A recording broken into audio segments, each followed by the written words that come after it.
Today, we are here to also honor the 2020 IEEE Computer Society Sidney Fernbach Award recipient, Dr. Salman Habib. The IEEE Computer Society Sidney Fernbach Award honors the memory of one of the pioneers in high-performance computers.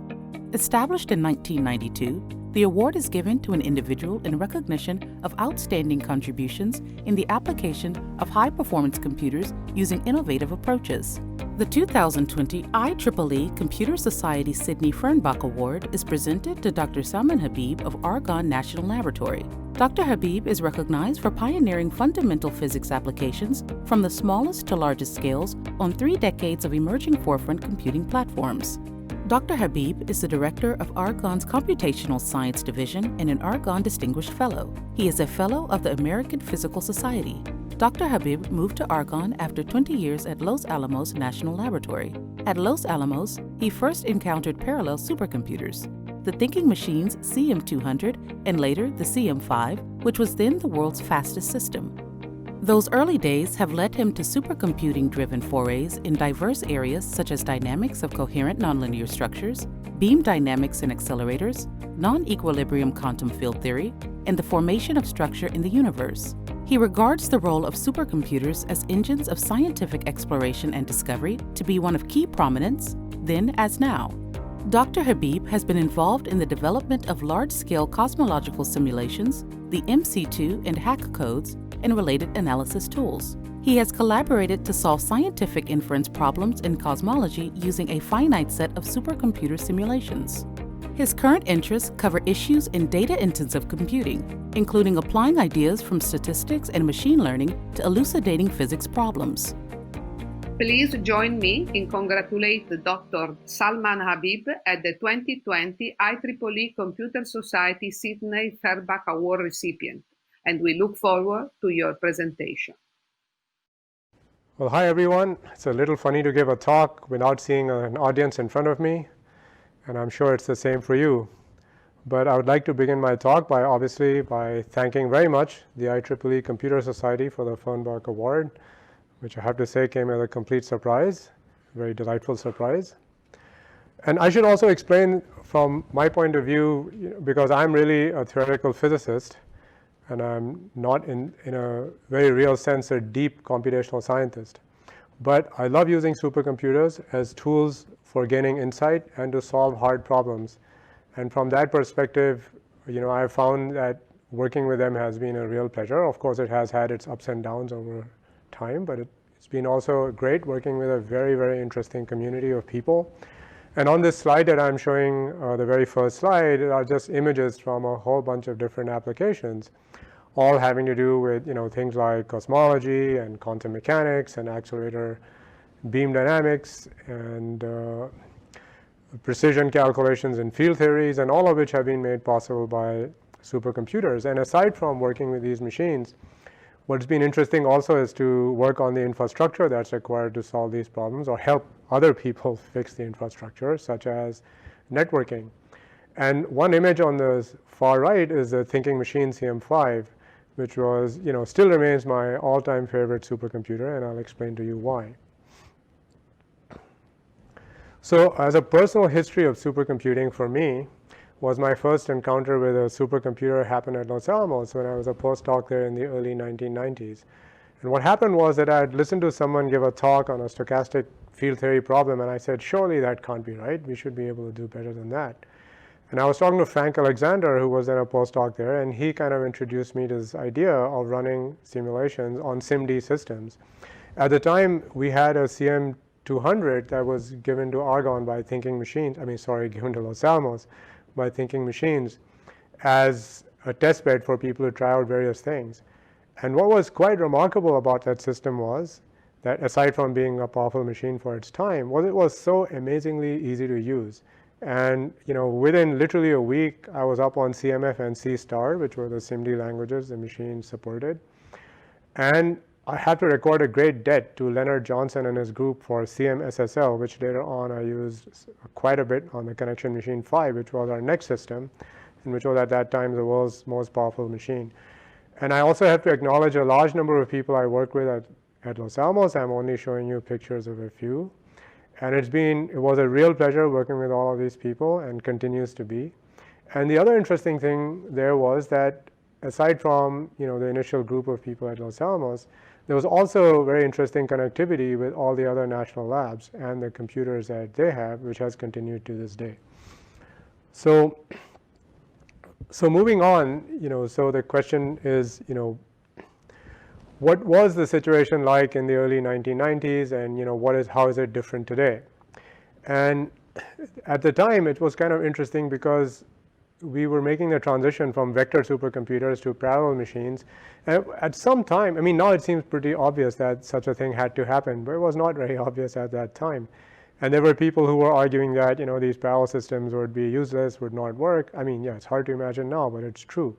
Fortunately, it's good to be inexperienced and not know any better. So I could try various things, and they all seem to work just fine. So that was pretty straightforward and easy. But things have changed, and this supercomputing landscape now is very different from what it used to be in the 1990s. So let's take a look at the many phases of supercomputing and ask the question, well, why is supercomputing so important? Well, obviously the answer is multifaceted, and one classical place for supercomputing is to solve canonically hard problems like computational fluid dynamics, lattice QCD, n-body interactions. These are problems that are hard computationally, and as machines improve, we can do a better job. The other interesting thing that's happened with supercomputers is that not only have they gotten, in some sense, faster, although in a weird way that's sort of debatable, but they have gotten a lot bigger, and that's not debatable. And therefore, we can actually do a lot more interesting things when trying to understand or make predictions for very complex systems, such as systems are relevant to material science, biology, biomedicine, chemistry, complex chemical reactions, astrophysics, and obviously geophysical modeling. So that's been a big change. And the other interesting thing is that once you can do such complex simulations, you can also do many component system scale simulations. So it's not even enough to say, well, it's multi-physics and multi-scale. It's actually system scale. So lots of things can be glued together. So you can imagine simulating entire cities, the climate, the entire universe, reactors, other complicated things like wildfire. So these are things that supercomputers can do, which they could not before. Then there are other very interesting applications like large-scale inverse problems, including optimization. And what is even more interesting these days is the fact that previously supercomputers, you gave them a simple question. You said, well, solve this equation and give me the answer. And the answer might just be a single curve. And now you actually feed them a lot of data, and the answer might be a lot of data back. So one big use of supercomputers in the future is going to be obviously AI and ML applications. And so I would say that supercomputers today are very different from what they were when I started, much more interesting and much more difficult to deal with. So for this reason, I think it's really important for people who are designing applications for these machines to keep in mind the timescales of interest and the complexity of the problem, right? The problems have to be intrinsically difficult, obviously, otherwise you wouldn't go to a supercomputer. And there has to be a continuous addition of complexity. You shouldn't say, okay, if I solve it now, I'm done, because there's just too much effort required to do that. You should think it's a multi-year kind of problem, and it should be much longer than individual supercomputer lifetimes. So one of the tragedies of a supercomputer is that its life is short. Supercomputers are definitely live fast, die young, right? So again, this is a community to which I'm speaking that completely understands this. But the first year you warm up on a supercomputer, things aren't working very well, software isn't ready, there's some unknown hardware difficulties. The first year is kind of like a warm-up typically. Sometimes things go very well, but not always. Then you have 3 years of useful work, and then there's an end period of slow obsolescence. So a machine that was started to be a fantastic object in 5 years is done, right? So one of the tragedies of life working with supercomputers is because to me they become almost personal friends, funny way of talking.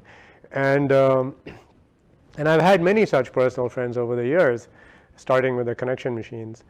And it's been kind of sad to see, they come, they go, and unfortunately people don't do a very good job of maintaining the history of these systems.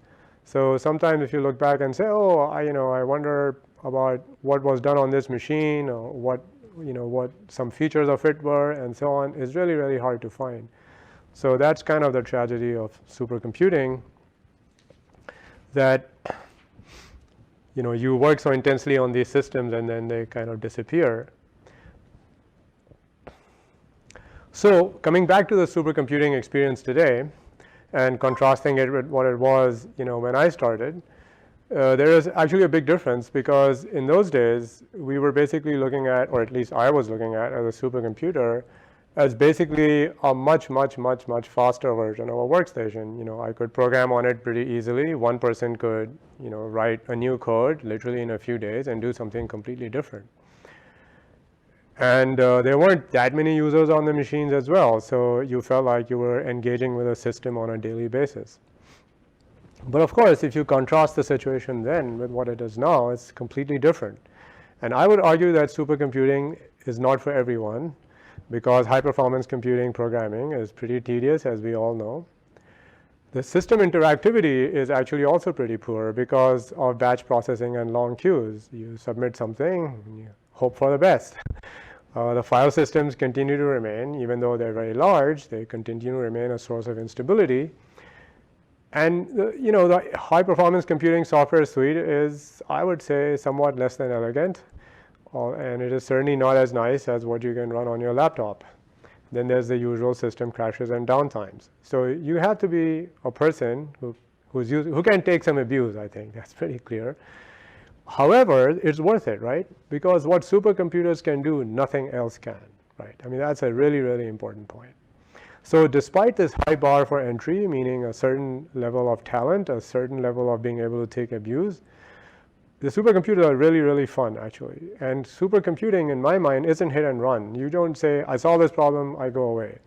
The science impact is really, really important and has to be commensurate with the effort you put in to actually get something running on the machine. And for this reason, a big picture view is really necessary, especially now with the machines being capable of doing so much. And it not only just covers the computational aspect of running on these machines, but also, as I said before, data comes in, data goes out, data management is a big issue. Moreover, analysis is a big issue now. It's not just enough to run something. You have to do in-situ analysis as the code is running. You have to have offline analysis modes that are as performant as your code. It's basically, it's a whole ecosystem that you have to control. And for that reason, you have to think in terms of long-term, basically long-term thinking. What are the roles of scalability, of performance? How is my code going to evolve? And remember that supercomputers don't live long, so the hardware is also going to change. And that is actually much more significant than now, because in the 90s, there was this idea of a balanced system, and people were thinking, you would make machines with gap factors of order 1, and that would be fine. But now machines are extremely hot in the sense that the nodes, especially accelerated nodes, are extremely fast, and you don't have a very large number of these nodes. But nonetheless, the connectivity between these nodes and even their internal connectivity is not that great compared to the performance at the node level. So, and this could be changing in the future. So because we don't know what the hardware changes are on a time scale of, let's say, 5 years, it's extremely important to watch out when you're writing the code. And this is particularly important for small teams. Anyway, I just want to end by saying that it's clearly not a one-person do-it-all situation. And the team context is very important. So I think one of the key things for me working with supercomputers is also the fun one has working within a team. And I think this is really one of the crucial aspects, nice aspects of supercomputing. So having said all this earlier stuff about what really constitutes a good supercomputing project, I want to talk a little bit about the story of HACC. And HACC is the Hardware Hybrid Accelerated Cosmology code. And I think it's a kind of interesting story, and I won't go into many technical details. I mean, this talk is not about technical details. And it's mostly about, big picture views. So why is cosmology a good supercomputing exemplar? That is an interesting question. And obviously, if I say, well, look, I want to model the entire universe, you're not going to believe me if I say that's a very simple problem. But the point is, obviously, one is not trying to model the entire thing, but only a set of observations that can tell me a lot about the science of interest. As it turns out, the problem is obviously complex, but it is sufficiently well defined. And this is actually kind of remarkable, and the reasons of this are complex and in some sense straightforward, maybe not complex. But one interesting point is that the initial conditions for the universe are very simple. Why they are so simple, by the way, is somewhat mysterious, but they are.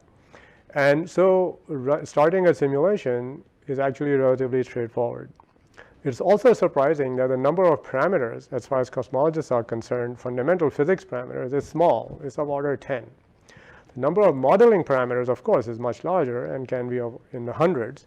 But the science itself can be defined by a relatively small number of parameters. So that's kind of nice, because it's not, even though it's system scale, it's not hugely complicated. The other interesting thing to keep in mind, obviously, is that the science itself is absolutely fascinating, right? Cosmology is where we've learned about things like dark energy. Why is the universe accelerating? We don't know. What is the nature of the dark matter that surrounds us? We don't know. We would love to find out. We know it's there. We can do lots of interesting things now with gravitational waves. We can test Einstein gravity at amazingly large scales. We can learn about the early universe because of the speed of light. By looking at farther distances out, we're actually looking backwards in time.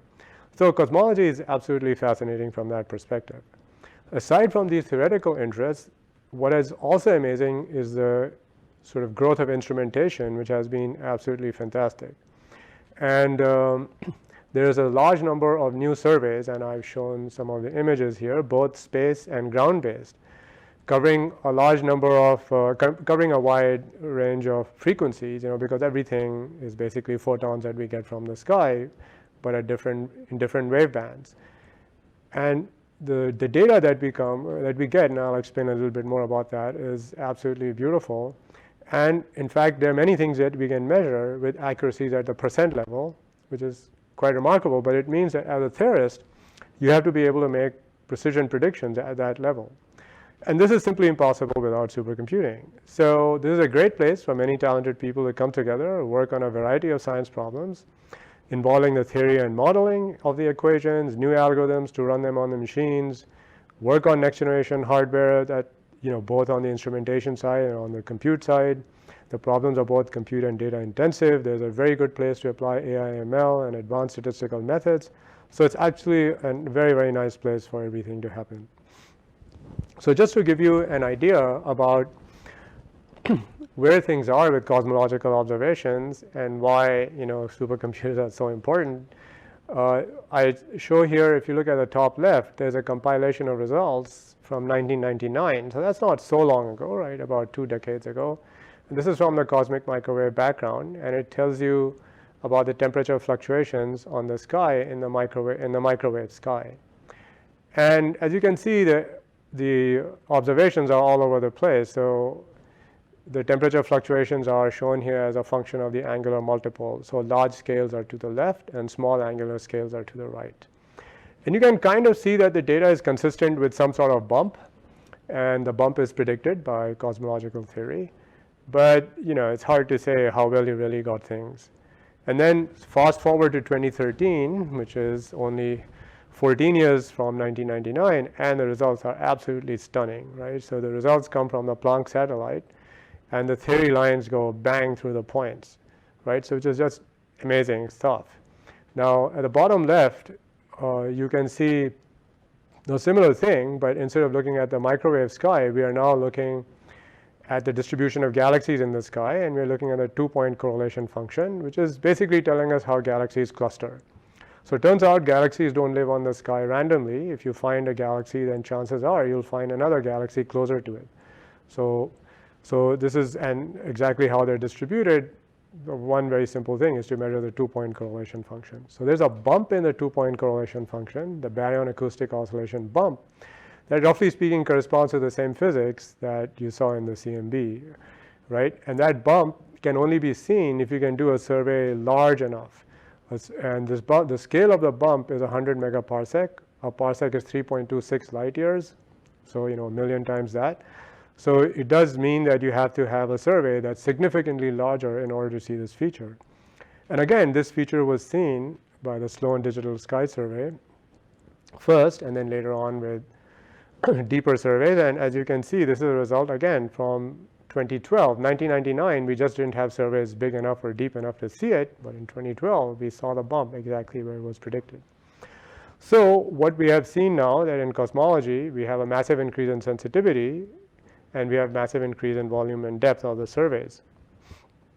So all of this requires obviously precision prediction, and you have to run these big simulations, right?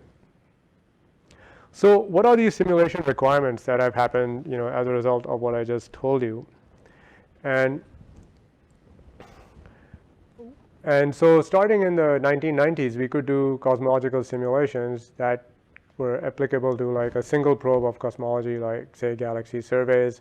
And that was possible with terascale computing. And then in the 2010s leading up to now, we've been able to do simulations for what I call second generation surveys, where we can simulate at the same time multiple probes, not just one at a time. And the accuracy is, I would say, intermediate in the sense that our understanding of the observations and our understanding of the theory needs to be improved significantly. And we hope to do that at the exascale in the 2020s. And that's basically what a large chunk of the community is working towards. And this has been an amazing change, because the first cosmological simulation, I shouldn't say it's the first, but one of the first was done actually in 67 years a mistake, probably 68, 69, by Jim Peebles. I'll talk about a little bit on the next slide. So, and that will give you an idea of how far we have come and what supercomputers have allowed us to do. So one of the very early cosmological simulations was carried out by Jim Peebles, who, by the way, won the Nobel Prize for Cosmology last year. And this was to look at the structure of the coma cluster. And this was an n-body simulation that was done with only 300 particles. And this was done when I don't remember exactly, but I think Jim told me that he was spending a summer in Los Alamos, and they gave him time on a CDC 3600, which was by no means a cutting-edge computer at the time. And that's where he did the simulation. And but now we are looking at, we are 10 orders of magnitude faster now with computing, so hopefully we ought to be able to do better. At the same time that Jim was doing his 300 particle simulation in 1969, Bob Dickey gave a series of lectures where he said, this is all hopeless. The universe is far too complicated a structure to be studied deductively, starting from initial conditions and solving the equations of motion. Well, he was wrong, okay? We can do that. So what is, the current scenario in cosmology? So what it is that we are basically treating cosmology as an inverse problem. So clearly, we can't do lots of things that we can do in normal science. In a normal scientific scenario, you can, if you are confused about something, you can always run an experiment. And you can, in many cases you can, and sometimes you cannot. But when you can, you run an experiment. And if you're confused about something, you say, okay, I'm going to try and make sure that other things that can confuse the result are not part of this experiment. I can sufficiently isolate things from each other, and I can focus on the things the parameters that are of interest. That is essentially one of the basic things underlying a scientific method. The problem with things like the climate and with the universe is that we cannot really run experiments. So no matter how good our budget is, it's very hard to construct another universe. So, but what we can do is we can simulate other universes. So what we can say is, all right, if we can build a universe simulator which is sufficiently realistic, then we can run pseudo experiments on our simulator, and then we can say, well, given that we have one universe and we repeat the same exercise on that one universe, how well can we learn about that one? So that fundamentally is one way of thinking about it. So how does cosmology work scientifically? Well, on the extreme right of this picture, you see multi-wavelength observations that I talked about. So telescopes of various kinds. So we get a set of observations. Now from these observations, we get a set of statistics. So the observational campaigns provide statistics. So cosmological probes are all statistical in nature. So you measure multiple correlation functions and so on. And now that is your data. And you have to match your data to all possible predictions that will come from simulations. Now the difficulty with this is that, as you can imagine, running a universe isn't an easy job. So even if you could run one simulation that had all the physics of interest, it might take you weeks or months on the state-of-the-art supercomputer of the day. But one of them isn't going to be enough because, as I said, there are tens of physical parameters and hundreds of modeling parameters. And you can only run a simulation with one choice of those. But if you make the wrong choice, sorry, results won't agree. So clearly, when you're forward modeling this thing and using a Markov chain Monte Carlo framework, in your simulation campaign, you have to start thinking about how many simulations do I need to run. So if you do some naive calculations, you discover very quickly that you need to run perhaps 1 million simulations. Well, that's not going to happen. So you have to come up with various sampling methodologies that allow you to run a much smaller number of simulations and still be able to make predictions that are of sufficient accuracy. So that is something that we are actually working on quite hard. I don't have the time to talk more about that, but there is a technology called emulation, which we push very hard, and as essentially now I think pretty much everyone agrees that this is the right way to do things. So what we do is we do a smaller set of simulations, but we have a way of extending it to a large number. But the way the simulations are done is they're fully realistic. So let me go to the next slide to explain this. So you start, as I mentioned earlier, with some relatively simple initial conditions. You run a cosmological simulation code, which may have gravity and hydrodynamics. It gives you cosmological structure, which we'll come to in a second. And then you have to do a large number of analysis tasks, and you have to follow the photons from these fake galaxies all the way through the atmosphere, to the telescope that you're modeling, to the data system, everything. And because you need to be, as I said earlier, you need to do this for end-to-end analysis. So there are two panels in the center of the figure that I'm showing. So the one on the left actually is a simulated image, and the one just to its right is a real image from the Magellan telescope. As you can see, the realism is pretty spectacular. On the right side, there's a picture of an end-to-end simulation for the galaxy distribution as will be seen by LSST, and this is based on a full system scale simulation. So we are in a situation now that we can make synthetic skies look so much like the observation that you can fool some observers. Not for very long, but at a first look they'll say, wow, that's pretty impressive. So what does it take to simulate the universe? So now we are at the place where we can talk about the actual calculations. So the key role in structure formation is clearly that of gravity. And what happens is the universe is expanding. So there's an instability, which is a gravitational Jeans instability. And it's because the universe is expanding, this instability, which otherwise would be exponential, is weakened. And it basically becomes power law in time. So even though you have some very smooth initial perturbations, they will grow and form all the structure we see today. And this growth is described by a 6-dimensional Vlasov-Poisson equation, which for people from the plasma physics community looks very, very familiar. And it's basically a bunch of particles interacting by Coulomb forces. Yes, the universe is expanding, but that's just a minor detail. And it's the wrong sign because gravity is attractive rather than being repulsive. And the fact that gravity is attractive, but has only one sign, there's only one kind of charge, there's only mass, there's no shielding. So short range, all the long range forces are not shielded. And therefore, when you try to solve a Vlasov-Poisson equation, you need a very, very large dynamic range. And the dynamic range that we need, and I'll explain that in a second more as we go further, is about 1,000,000 to 1 spatially, which means that the smaller scales of interest, the ratio of the largest scales of interest to the smaller scale of interest is roughly 1,000,000 everywhere, right? So this is a very, very difficult simulation. And then at the same time, we also need to add hydrodynamics to the simulation and various astrophysical subgrid models to make sure that we know how to put stars in, we make sure what normal hot gas is doing, etc. And I won't have time to talk about that here, but that's very important. And once you have all the matter taken care of, the dark matter and the normal matter, then you also have to do some phenomenology. We also have to put, galaxies and other things there. We have to calibrate simulations against observations.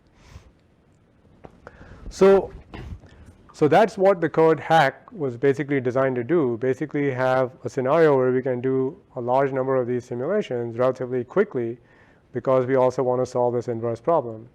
So the prehistory, and so aside from the people at Los Alamos who you saw earlier, our group moved to Argonne in 2011, and so here are people who are now part of the HACC core team, and there are other people as well. I couldn't all fit them here, but credit goes to them for working on the code. So the prehistory was that we wrote a code called MC2, mesh-based cosmology code, which was a parallel PM code written by modifying a beam physics Poisson solver that had originally been written by Rob Reiner and myself and Ji Chang, who came later on.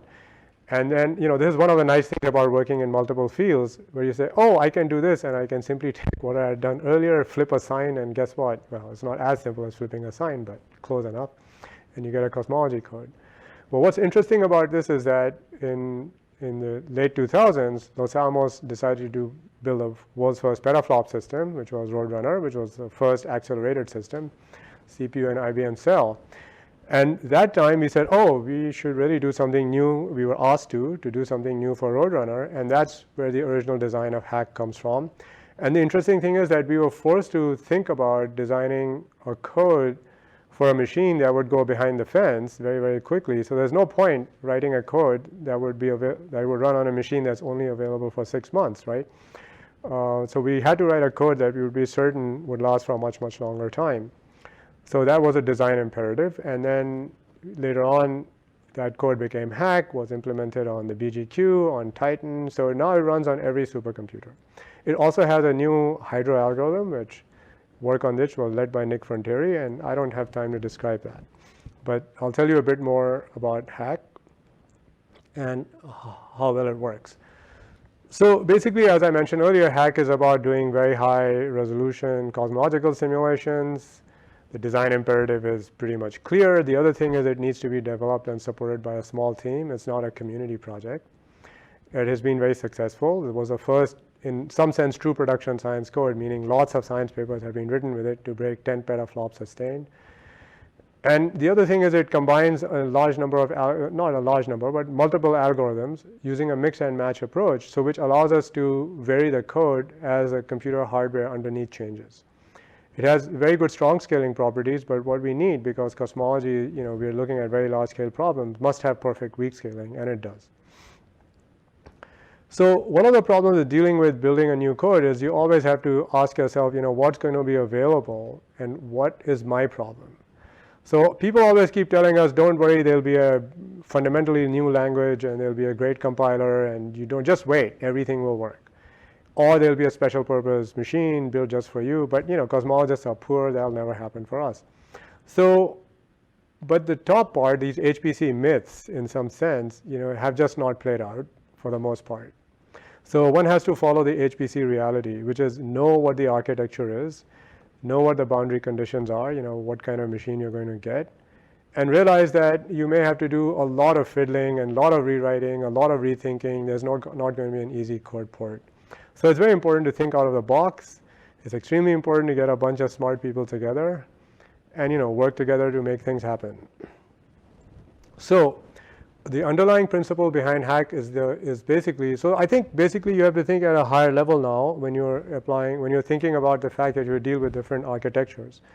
It is enough to simply say, well, first I go from physics to the math, and then math to the computer is kind of like a unique solution. That is not true. Math to the computer has a lot of openness to it. You can say, I can solve a partial differential equation by using a grid. I can solve a partial differential equation by using a stochastic method. I can solve a partial differential equation by using particle methods. So the method space is something that should be really viewed as an open thing, and that is really very important. So the fundamental physics idea behind a cosmology code that we used is that there's a smooth long-range component and there's a rapidly varying short-range component. So that allows us to immediately break the force calculation into two parts. And the long range part is done on a grid using a high order spectral method, which was specially designed. And that's one of the unique facts, unique elements underlying HACC, which is that it has a high order quiet spectral method. And the small scales are then handled by direct solvers, which depend entirely on the architecture. So the dynamic range of around 10,000 is handled by the smooth part of the code, and the sort of crucial short range dynamic range, which is of a factor of around 100 of dynamic range, is handled by the short range solver. The other thing that the code has is also what I call scale isolation, meaning the short range part almost does not interact with the long range part, and that makes life extremely helpful when you're tuning the code. So that was sort of like the physics angle on how the code is designed. And the architecture angle is that you have to optimize for next generation code ecology. So you have to be, keep track of the numerical methods you're using, the algorithms. We use mixed precision, for example, and that helps working with GPUs. We also have a good sense of data locality. You have to worry about all of these things, as I had mentioned earlier. The code design of HACC is basically a kind of universal top layer that works on all machines. And then there are optimized node level components that you simply plug in and out depending on what the architecture is. Roughly 95% of the lines of code live in this universal top layer, and about 5% of them belong to these highly performant kernels, which are of order 10-ish kernels or so, which change as you change the architecture. So this is actually very nice because it means that we can focus entirely on these things when it comes to a new piece of hardware that we have to deal with. We also have to stress, because we run on the full machines, we also have to stress scalability, low memory overhead, and platform flexibility. Basically, we don't have a machine that someone gives to us and says, run your code on this machine, it's all yours. We have to basically scrounge for time wherever we can get it, so we have to make sure we can run on all possible machines. So optimal splitting of the gravitational forces I already mentioned. So we have the spectral particle mesh methods along with tree force solvers. And there's things we do to manage the compute to communication balance. I don't have time to say too much more about that right now, but the important thing is that it all works. So in pictures, how this happens is that there's an overall 3D domain decomposition. The nice thing about cosmology is that the boundaries conditions are quite straightforward. They're periodic. And so you run simulations typically in 3D cubes. And so there is a first level of HACC is basically 3D domain decomposition, where we use particle replication at boundaries, which is kind of another way of implementing a ghost zone that isolates the regions from each other. And then within each of these things, there is a HACC nodal layer, which are the short-range solvers, which handle the short-range forces. So there's a chaining mesh that connects from one to the other. And then within these, there are trees, which we call bushes, because each of these meshes is connected to a single tree. And then within these trees are the levels for the short-range solver. So it's kind of a complex beast, but the fact that you can break up these tasks in this way really helps. So now to actually show you a movie to show that everything actually works, here's a movie of a simulation. So everything starts from the beginning with a very smooth initial condition. And this is a simulation which has more than 500 billion particles were run on Titan a while ago. And what you're seeing is a 1/16,000th of the actual simulation. So the simulation gets started. And you can see structure is forming, and structure formed initially something like smoke settling almost, right? The initial smooth distribution breaks up, and the gene instability is taking over. And initially what happens is the first part of structure formation is kind of quasi-planar collapse. Then where the planes cross, you see filaments forming. And then as the filaments intersect, you see nodes, you see which are basically the halos, and the halos are clumps of matter, and inside those halos are where the galaxies will be forming. And the halos form within the filaments. So it's really quite a beautiful structure, and it's called the cosmic web. And this is not noise. If you run the simulation in exactly the same way, you get exactly the same result. So, and what you're seeing right now here is as I said, it's a very, very small piece. So just to give you an idea, this is a chunk, a 29 by 29 by 58 megaparsec divided by h. H is a factor, don't worry about it, of order 1, of a 923 megaparsec over h box. So it's a tiny piece of a simulation. So you can just imagine, if you took the big box, what the dynamic range of such a simulation is. So that was basically my talk. I just wanted to give you a feel for, how a cosmological simulation runs, what went into its design, and I wanted to keep it fairly high level, and how all of this is a lot of fun actually, and it's connected to really beautiful science. So now I just want to summarize with some few lessons that we have learned, and I start with a warning because obviously not everything below applies to all supercomputing codes. That is definitely not the case. However, the lessons that we've learned are that thoughtful design of flexible code infrastructure is really important. Minimizing the number of computational hotspots and isolating them is key. And the fact that we can use multiple algorithms is a big plus.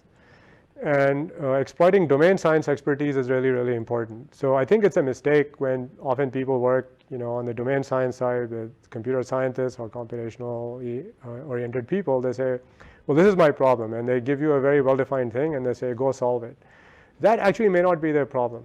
Their problem may be something else. So it's always good to get a higher level view of what the problem actually is. And this requires learning each other's language, and this often takes a year or two of talking to work this out. One of the big issues that we have to deal with now is that machines are very out of balance, as I had mentioned earlier. And so it's also a mistake to focus only on the lowest level compute intensive kernels, because maybe the task was somewhere else, right? Maybe you should have just thought harder about actually how the code is structured, rather than worrying about getting a factor of 1.5 or 2 or even 5 out of the lowest level compute intensive kernels. So what we found is this method of an overarching layer, a 2-layer code. Now that may or may not work for everyone, but that's something that we found worked for us. It's extremely important, and everyone knows this, so I'm just flogging a dead horse here, is basically the fact that you have to minimize data motion. And understanding the data motion in your code is really important. And that is a truism, but remains really, really true. And I think the other thing is that one needs to be able to change one's code on fast timescales. So one thing that we've discovered, and by the way, it's no mystery, is that you have to work really closely with people who understand performance on the hardware. So in other words, the performance engineers. And if you want to work with them, you have to work at their level. So you cannot work with opaque libraries, because A, they may not be ready, B, and in fact they might not, is a nice way of saying they will not be ready. And if something goes wrong with them, we cannot fix them. So one way to be able to change things on fast timescales and work with people who actually understand the machines is to have everything under your control. Now, this I know is not practical for everyone, but this is something that has worked for us. The final thing I want to point out is that as science outputs are becoming more and more complex, the data analysis is becoming, and has been for some time, and actually in many fields, a really significant fraction of the available computational time.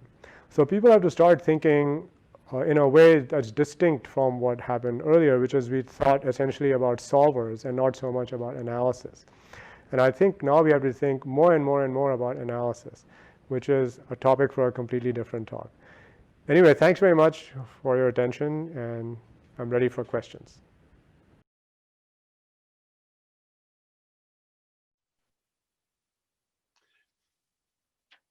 Welcome.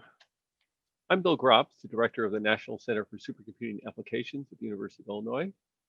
And welcome to the question and answer for our Fernbach Award presentation given by Salman Habib. Feel free to enter questions in the question box, and I will bring them up and we can answer them live. And so we have a first question here from Timothy W. How large are the planned exascale gravitational HACC simulations with respect to both the size of the observable universe and the best estimates of the size of the whole universe? Okay, so as far as we know, the entire universe is infinite as far as we can tell. So I don't think we are going to run a simulation trying to capture that. The observable universe is, of course, significantly smaller because of the speed of light issue that I mentioned earlier. So typical box sizes that we do in simulations now try to capture like an entire survey of the sky that we can fit inside the simulation. So box sizes of the order of 5 gigaparsec or bigger is typically what we're interested in doing at the exascale. And this means in an embodied simulation running in the tens of trillions of particles. And generally one does a suite of simulations, some bigger boxes, some smaller ones, and match them. So yeah, so that's the answer to your question. Great, thank you. Another question from Laxmikant K. Yes, Sanjay, I know who you are. Is there a role for dynamic load balancing now or in the future? Is load imbalance not an issue at all? Oh, of course, that's a very, very good question. And I feel ashamed that I did not mention it during the talk, actually, because it is kind of implicit in the remark that I made that you need a dynamic range of 1,000,000 to 1 everywhere in the box. And what happens is, as you run a simulation forward in Cosmology, as you saw in the movie, you starts everything very smooth. So everything is in some sense spatially load balanced very nicely at the initial condition. But then as the evolution proceeds, you get these very, very clumpy regions, right? And so the evolution becomes highly load imbalanced. And so handling load balancing is one of the big issues in a cosmology code. And we use task-based load balancing, and there's a variety of load balancing methods. And I should have mentioned the load balancing more explicitly. But the question is absolutely on point. Load balancing is an enormous issue and can result in slowing down of the simulations by order a magnitude or two, which is very significant, maybe 2 orders of magnitude. So you have to work hard to make sure the load balancing works well. So right now we have a technique that works fine, but always new methods for load balancing are welcome. Great, thank you. Let's see, are there any other questions? Well, while we wait, we have time for maybe one more question after this. I really liked your focus on putting together teams to solve problems like this with varied expertise. I also wanted to connect it with one of your comments about why supercomputing isn't for everyone. So you mentioned a bugaboo that many of us have, which is the problems that we have with the file systems and the lack of stability, lack of performance, and so forth. And the part of the problem, I would argue, is that there's been a miscommunication between the application developers and domain scientists and the computer scientists about what they want from the file system. So we end up with people wanting POSIX, but they don't actually want the hard parts of POSIX. They want the easy parts. So my question here is, how do we better arrange those dialogues so that we can really express what we need instead of using language that sends us down these wrong alleys? So, yeah, that's a very good question. And I think it's part of a general issue of lack of communication between the people writing the codes, the application codes, and the people responsible for the computational infrastructure more broadly, not just the file system. And so I think we need to have, all I can say is there needs to be a much better communication, because I think the problem runs in both directions, which is sometimes the application people feel that they want things in a certain way, but that simply is not possible given the infrastructural limitations. And sometimes the infrastructural limitations are being imposed in ways that don't have to be, right? So I think, I don't have any silver bullets for this, except for people to work much more closely together and try to understand what the issues are. There are certainly, even in designs of computers, people are making trade-offs. And sometimes the trade-offs are, far from optimal. Like you go for brute performance over memory, or you lower the I/O bandwidth, right? Because you want to get a higher flop number, things like that. So it'd be very, very useful if there was a much better interaction with the community, so we could figure out exactly what kind of storage system we actually want. So that would be good. Great. Well, thank you. We've run out of time for the live questions, but please feel free to continue to ask them in the question box, and we'll try to answer as many of them as we can. Thank you for attending this Ken Kennedy and Sidney Fernbach award session at SC20.